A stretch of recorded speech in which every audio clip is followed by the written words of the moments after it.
할렐루야. 우리 사도신경으로 예배 시작하겠습니다.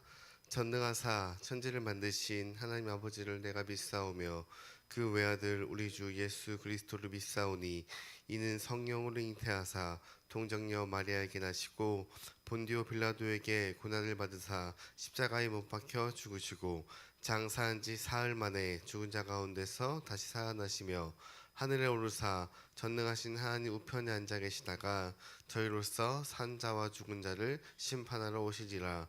성령을 믿사오며 거룩한 교회와 성도가 서로 교통하는 것과 죄를 사하여 주시는 것과 몸이 다시 사는 것과 영원히 사는 것을 믿사옵나이다. 아멘. 하나님, 오늘도 말씀과 기도를 통해 하나님을 만나고 뜻을 알게 하시며 감사합니다. 오늘도 주님이 새벽에 하나님과 함께 하오니 우리에게 합당한 말씀을 허락하여 주시옵고 그 말씀을 통해 내 삶이 하나님의 온전한 뜻을 이루며 살아갈 수 있는 복된 시간으로 인도하여 주시옵소서. 이 모든 말씀 사랑이 많으신 예수님의 이름으로 기도합니다. 아멘. 우리 찬송가 336장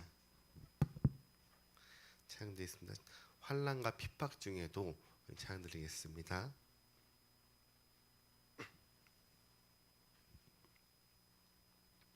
찬송가 336장입니다. 환난과 핍박 중에도 성도는 신앙 지켰네. 이 신앙 생각할 때에 기쁨이 충만하도다. 성도의 신앙 따라서 죽도록 충성하겠네. 옥중에 매인 성도나 양심은 자유 얻었네. 우리도 고난 받으면 죽어도 영광 되도다. 성도의 신앙 따라서 죽도록 충성하겠네. 성도의 신앙 본받아 원수도 사랑하겠네. 인자한 언어 행실로 이 신앙 전파하리라. 성도의 신앙 따라서 죽도록 충성하겠네. 아멘. 아멘. 오늘 우리 함께 나눌 말씀은 로마서 12장 함께 나눌 텐데, 읽기는 1절부터 8절까지 우리 한 절씩 교독하시고 8절을 합독하도록 하시겠습니다. 로마서 12장 말씀입니다. 제가 먼저 1절 읽겠습니다. 그러므로 형제들아, 내가 하나님의 모든 자비하심으로 너희를 권하노니 너희 몸을 하나님이 기뻐하시는 거룩한 산 제물로 드리라. 이는 너희가 드릴 영적 예배니라.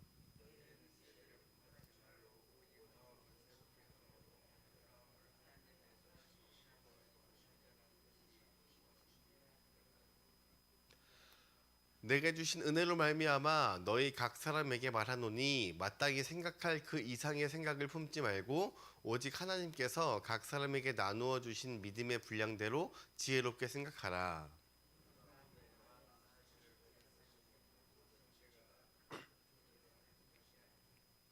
이와 같이 우리 많은 사람이 그리스도 안에서 한 몸이 되어 서로 지체가 되었느니라.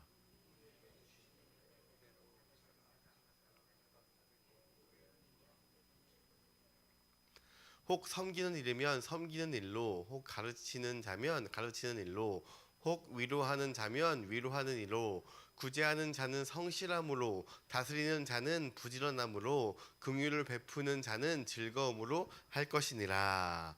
아멘. 할렐루야. 이거 하나님의 말씀입니다. 사도 바울은 계속해서 이제 구원에 대해서 설명을 하고 있습니다. 구원은 믿음으로 말미암아 우리가 구원을 얻잖아요. 그런데 구원에 이르는 길은 믿음밖에 없는데, 그런데 너는 믿기만 하면 구원을 받아. 이 말은 맞는 말이지만 오해를 살 수 있는 말이기도 합니다.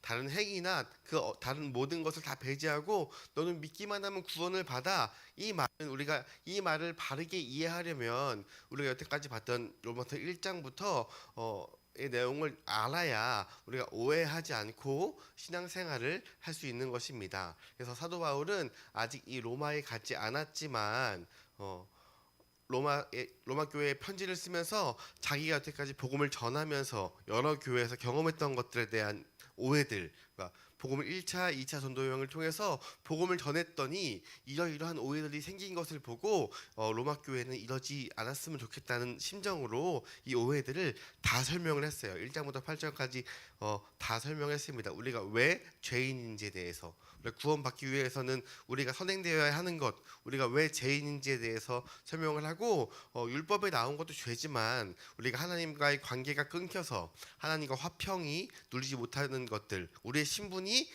죄인에 속해 있기 때문에 죄밖에 나오지 못하는 것들, 구약에서는 이러한 내 행위에 나오는 죄들을 할례와 율법을 통해서 지켜나간 이 여러 부분들을 예수님이 이 땅에 오셔서 그 모든 것을 다 완성하셨잖아요. 그래서 완성하고 대신에 죽으시고 부활하심으로 율법을 완성했습니다.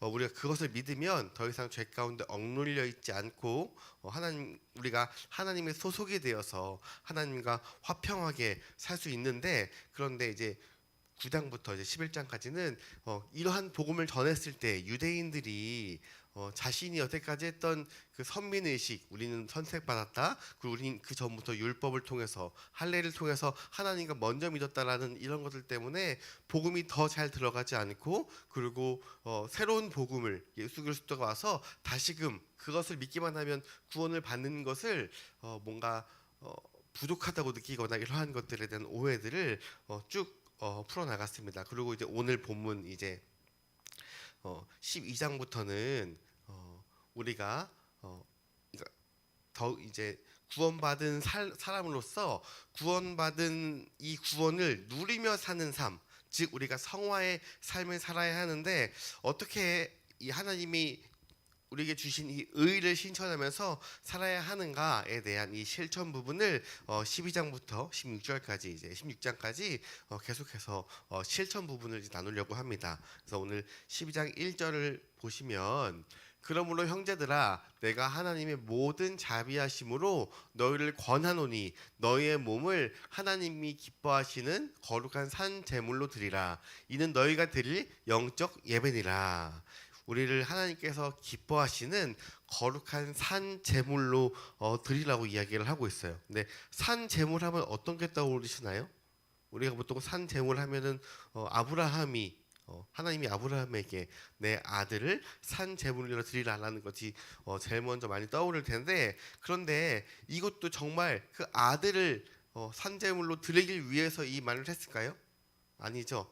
아브라함의 믿음을 보시기 위해서 이 얘기를 한 거잖아요. 그런데 과연 이 제물, 여기서 산 제물로 드려야 되는데, 그럼 제물은 무엇이고 우리가 제물로 제사를 드리면 과연 하나님이 다 받으시는가?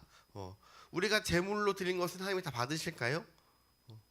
구약을 보시면 그렇지 않아요. 가인의 제사와 아벨의 제사 가운데 하나님이 받으시는 제사가 있고 안 받으시는 제사가 있습니다. 그런데 우리를 산 제물로 드리고 제사를 드리려고 하는데, 이것을 우리가 하나님이 받으시는 예배가 되려면 선행되어야 되는 것이 몇 가지 있어요. 첫 번째 뭐냐면, 구약에서 하나님이 제사를 드릴 때 제사의 그 제물의 그 기준들을 분명히 말해놨습니다. 흠이 없고 어린 양이나 이런 새끼들을 잡으라고 했습니다. 왜 하필 흠이 없고 어리냐면, 아직 많이 살지 않아서 때가 많이 타지 않고 몸에 상처가 없는 몸이 정상적인 흠이 없는 것을 하나님께 제사로 드리라고 했습니다. 그러니까 한마디로 우리를 거룩한 산 제물로 드리라는 것은 우리의 몸이 그렇게 거룩한 상태가 되어야지 우리가 산 제물로 드릴 수 있다는 것이에요. 근데 하나님께서 우리가 죄 가운데 죄인으로 살아왔지만 우리를 의롭다고 칭해 주셨으니 우리가 이제는 천국에 들어갈 수 있잖아요. 근데 천국은 언제 가요? 우리가 죽은 후에 가는 곳인데, 그런데 지금 오늘 말씀에 거룩한 산 제물로 드리라, 우리를 죽어서 영적으로만 구원해 주시고 영적으로만 거룩하게 하겠다는 것이 아니라 우리의 몸도 산 제물로 드릴 만큼 우리가 거룩해질 수 있다는 것입니다. 내가 거룩해지고 하나님과의 관계가 다시 화평해져서 나를 의롭다고 하셨을 때 그것은 천국에만 해당되는 것이 아닌 우리가 이 땅에서도 우리의 몸을 거룩하게 행하여야 한다는 것입니다. 우리가 그리스도의 피로 구원받았다는 것을 전제하고 있는 것입니다. 그럼 우리가 산 제사, 산 제물을 어떻게 드려야 하는 것인가? 그것은 우리가 하나님이 기뻐하시는 최선의 삶을 하나님께 드리는 것이에요. 우리의 삶 가운데 하나님이 기뻐하시는 삶을 살면 우리는 오늘 산 제물을 드린 것입니다. 이것이 바로 영적 예배라고 말을 하고 있습니다. 지금 다들 우리가 여기 와서 새벽 예배를 드리고 있는데, 이렇게 해서 예배 드리는 이것도 하나님이 기쁘게 여기시지만 이것 이상으로 기쁘게 여기시는 것은 우리의 일상 가운데에서 하나님을 기쁘게 하는 삶을 사는 것입니다. 그것이 영적 예배라고 하는 것입니다. 그래서 2절에 너희는 이 세대를 본받지 말고 오직 마음을 새롭게 함으로 변화를 받아 하나님이 선하시고 기뻐하시고 온전하신 뜻이 무엇인지 분별하도록 하라. 우리가 예수를 믿으면 우리가 변화된다고 하잖아요. 근데 그 변화는 내가 착하게 살려고 노력하는 게 아니고 내가 어떻게 살아야지 하나님이 기뻐하실까를 고민하면서 살면 내 삶이 변화가 되는 것이에요. 내가 예수를 믿었으니 봉사도 하고 착하게 하고 성금도 하고 누가 지나가는 사람이 있으면 도와주기도 하고 이렇게 착하게 사는 게 아니라 착하게 살려고 노력하는 것이 아니라 하나님이 어떠한 것을 기뻐하실까를 고민하고 살면 내 삶이 변화가 되는 것입니다. 근데 이것은 마찬가지로 우리가 주일날 새벽에 와서 예배드릴 때만 거룩한 제사를 드리는 것이 아니라 우리 일상 생활 속에서도 우리가 살아가는 모든 삶 가운데 하나님이 기뻐하시는 게 어떠한 것인가를 우리가 알아야 되는 것이에요. 네, 오늘 성경 2절 말씀에 이 세대를 본받지 말라고 하는 것입니다. 이 세대에서 나오는 악한 것이 아니라 마음을 새롭게 하여서 하나님이 선하시고 거룩하시고 그 온전한 뜻이 무엇인지를 분별해서 하나님이 원하시는 삶을 살아가야 한다고 이야기하고 있는 것입니다. 이것을 알려주시는 분이 누구시냐? 그것이 바로 성령님이세요. 성령님. 우리가 말씀을 받아서 우리 안에 하나님에 대한 것들이 더욱더 많이 쌓이면, 하나님이 어떤 것이 기뻐하시고 어떠한 것을 원하시는 것인지 쌓이면 성령님이 우리 안에 거하셔서 우리에게 알려주시는 것이에요. 우리가 어떠한 행동을 했을 때 때로는 양심으로, 때로는 하나님의 말씀으로 이것을 우리에게 알려주시는 것입니다. 그리고 이것은 비밀이 아니에요. 이미 하나님이 모든 것을 다 밝혀주셨고요, 다 알려주셨습니다. 그것이 성경에 다 기록되어 있죠. 그렇기 때문에 우리는 말씀을 듣고 성경을 듣는 것이 얼마나 중요한 일인지 우리가 알 수 있는 것입니다. 그런데 아는 것과 행하는 것은 다르잖아요. 신앙생활을 오래 하면 할수록 우리는 사실 하나님의 뜻이 무엇인지 알고 있어요. 그런데 뜻을 알고 하는 것 끝나는 것이 아니라 이것을 우리가 분별해야 한다고 하고 있습니다. 청소년 아이들이 보통은 이제 대학을 목표로 해서 열심히 하는데 그 아이들의 목표는 대부분 다 좋은 대학을 가는 거예요. 좋은 대학. 적어도 인서울 목표로 하고 있는데, 그런데 인서울을 가는 방법, 좋은 대학을 가는 방법, 원하는 대학을 가는 방법, 그 공부하는 아이들이 모를까요? 알고 있어요. 어떻게 해야 되냐면 공부를 열심히 하면 돼요. 내가 부족한 것을 더 열심히 하면 되는 것입니다. 그런데 안다고 공부가 열심히 되는 게 아니잖아요. 저도 고등학교 생활을 보냈지만 내가 시험 기간에도 공부를 해야 되는데 놀고 싶은 마음도 있고 자고 싶은 마음도 있고 막 이런 갖가지 마음들이 내가 져서 넘어갔을 때 분명히 성적이 안 좋다는 것을 알고 그런데도 불구하고 우리는 아는 것과 실행하는 것은 분명히 틀린 것입니다. 그러니까 우리가 하나님의 말씀을 많이 듣고 많이 아는 것과 그대로 실행하는 것은 틀린다는 것을 우리가 오늘 말씀을 통해 깨닫길 소망합니다. 우리가 분별해서 하나님이 기뻐하시고 선하시고 온전한 뜻대로 살아가야 하는데 그것에 어떻게 살아가야 하는가? 2장 2절 첫 번째, 이 세대를 본받지 말라고 이야기하고 있습니다. 이 세대를 본받지 말고 우리가 구별해서 살아갈 때에 3절에 내게 주신 은혜로 말미암아 너희 각 사람에게 말하노니 마땅히 생각할 그 이상을 품지 말고 오직 하나님께서 각 사람에게 나눠주신 그 믿음의 분량대로 지혜롭게 생각하라. 우리에게 하나님께서 우리 모두에게 각각 은혜와 은사를 주셨어요. 그 은혜는 우리가 마땅히 모든 사람에게 받는 것이고 그 은사는 각각의 나의 달란트에 맞춰서 하나님께서 주셨습니다. 그런데 지금 그 은혜 가운데 그 마땅히 생각할 그 이상을 품지 말라고 이야기하고 있어요. 우리가 각자 사람마다 그 은사대로 잘하는 것들이 있어요. 그리고 교회마다의 장점들이 있고 그리고 물론 놓치고 하는 부분들도 있죠. 우리는 하나님이 주신 그 선이 있습니다. 하나님이 주신 그 뜻이 있어요. 그래서 우리가 열심히 하고자 하는 그 마음이 무언가를 시작했을 때, 교회를 시작하건 혹은 전도를 시작하건 무언가를 시작했을 때, 처음 시작했을 때는 우리가 열심히 하고자 하는 마음으로 하나님이 이렇게 하면 기뻐하시겠지? 이렇게 하면 좋아하실 거야 라고 했던 마음들이 와서 해보니까 내 역량과는 힘든 일이 있거나 혹은 교회에서 이제 교제하고 봉사하고 하나님이 기뻐하시는 일을 막 해나가다가 우리가 우리의 선을 넘어가서 할 때가 있습니다. 각자 자신과 타인에 대한 기대감들, 뭐 이런 하나님께서 받은 그 복들 이런 것을 누리고 살면 좋은데 어느덧 내 스스로 세상의 것과 닮아가서 비교하고 엄격한 잣대로 보고 그리고 기대하는 것들 혹은 나를 교회에 데려온 사람이거나 나의 목자거나 혹은 우리 목회자들에게는 더욱더 기준이 높아서 어떻게 저렇게 신앙생활 오래 했는데 저럴 수가 있지? 어떻게 사역자가 저럴 수가 있지? 어떻게 교회가 이럴 수가 있지? 이러한 마음들이 이 세상의 기준으로 나아가면 생기기 마련인 것입니다. 처음에는 말씀이 좋아서 교제가 좋아서 막 왔는데 점점 오랫동안 우리가 생활하다 보면 단점들이 보이잖아요. 그러면서 다른 목자와 비교를 하거나 혹은 다른 교회와 비교를 하거나 하면서 불만을 표할 때가 있습니다. 그런데 하나님께서 뭐라고 이야기하시냐면 마땅히 생각할 그 생각 이상을 품지 말라고 하십니다.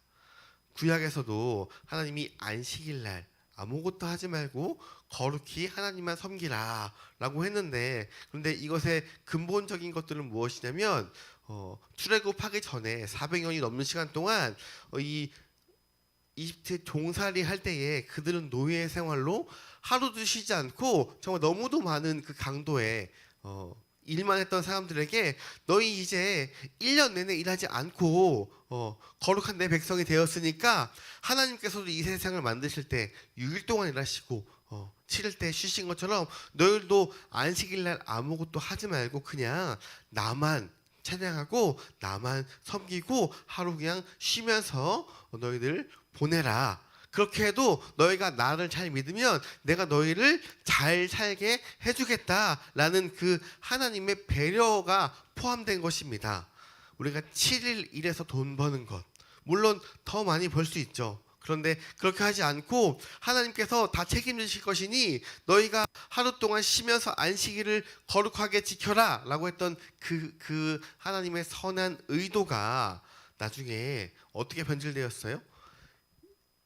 그 안식일날 일을 하면 죄가 돼버리는 거예요. 안식일날 물에 빠진 사람을 건져내는 그 행위조차도 죄가 되는 것이에요. 안식일날 아픈 사람을 고치는 것도 죄가 되는 것이에요. 그런데 그게 하나님의 뜻이 아니잖아요. 마찬가지입니다. 우리가 신앙생활하면서 하나님을 높이고자 했던 것들, 그 선이 넘어가 버리면 결국 그것으로 인해서 누구를 정죄하고 누구를 판단하게 돼버리는 것입니다. 그래서 사도 바울은 3절에 오직 하나님께서 각 사람에게 나누어 주신 믿음의 분량대로 지혜롭게 생각하라고 했습니다. 각자가 믿는 그 믿음의 분량이 틀려요.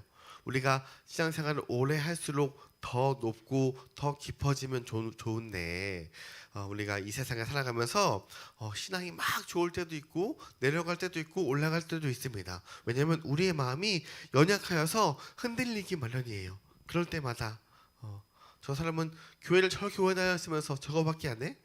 믿음이 없네. 이렇게 우리가 판단할 수 있는 문제가 아닙니다.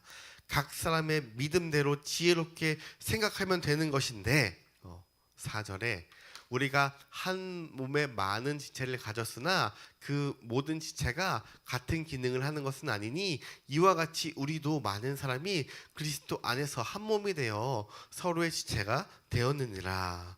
우리가 다 그리스도의 한 지체인 것입니다. 결국 그 지체 하나하나 우리가 흉보고 나아가면 한 지체 안에서 서로 흉보고 넘어가는 것입니다. 그리고 각자 맡은 분량과 각자 맡은 역할이 틀리기 때문에 저 사람이 한 것이 더 위대해 보인다, 저게 더 탐나 보인다 할 일이 전혀 아니에요.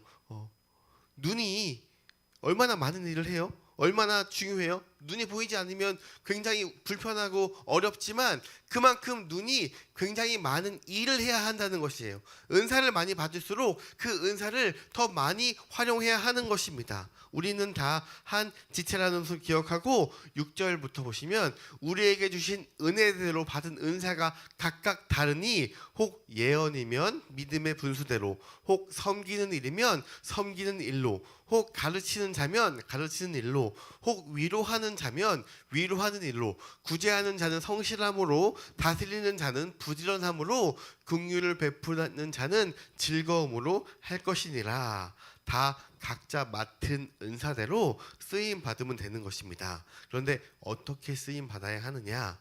거룩한 산제물로 영적 제사를 드리면서 우리가 이제는 의롭게 되었으니 하나님께 속하여서 하나님의 선한 속성, 하나님이 기뻐하시고 하나님이 원하시는 일을 우리가 하면서 일상생활 가운데 성령님의 인도하심을 받아서 내가 한 몸의 어느 위치에 있던 우리의 몸을 지탱하는데 다 필요한 것이니 각자 맡은 곳에서 하나님의 기뻐하시는 삶을 살아가기를 주님의 이름으로 소망합니다. 기도하겠습니다.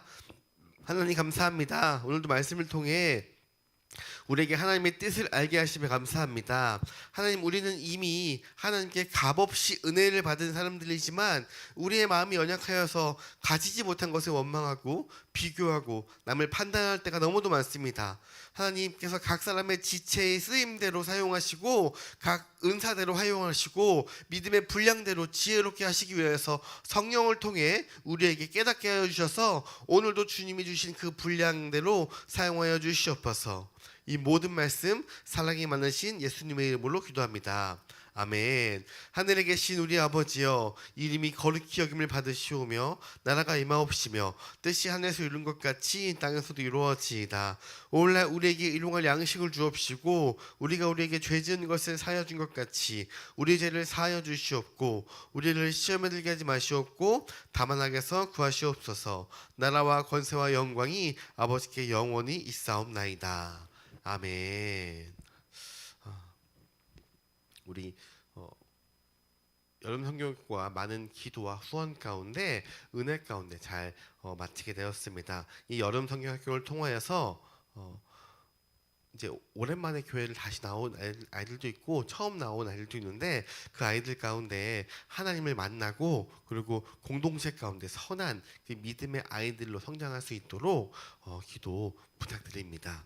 그리고 이제 9월에 있을 그 열린 전도와 우리 전도 대학을 위해서 우리 전도의 길과 신앙 성장할 수 있는 좋은 시간들이니까 이것이 복된 시간이 될 수 있도록 기도 부탁드립니다. 그리고 이제 12장부터 16장까지는 정말 우리가 성화의 길, 하나님의 이 구원을 누리며 기쁘게 살 수 있는 것들이 이제 쭉 이제 나올 텐데 우리가 정말 성령님의 인도하심대로 거룩한 산재물로 우리가 쓰임 받으며 살아갈 때에 남에게 비교할 것도 없고 내가 가지지 못한 것에 대한 원망도 없이 다 하나님이 태워주실 거라는 것을 우리가 믿고 하나님께 받은 그 분량대로 기뻐 신앙생활을 할 수 있도록 성령의 인도하심을 받는 하루가 되길 소망하며 우리 주여 한번 간절히 외치고 통성으로 기도하겠습니다.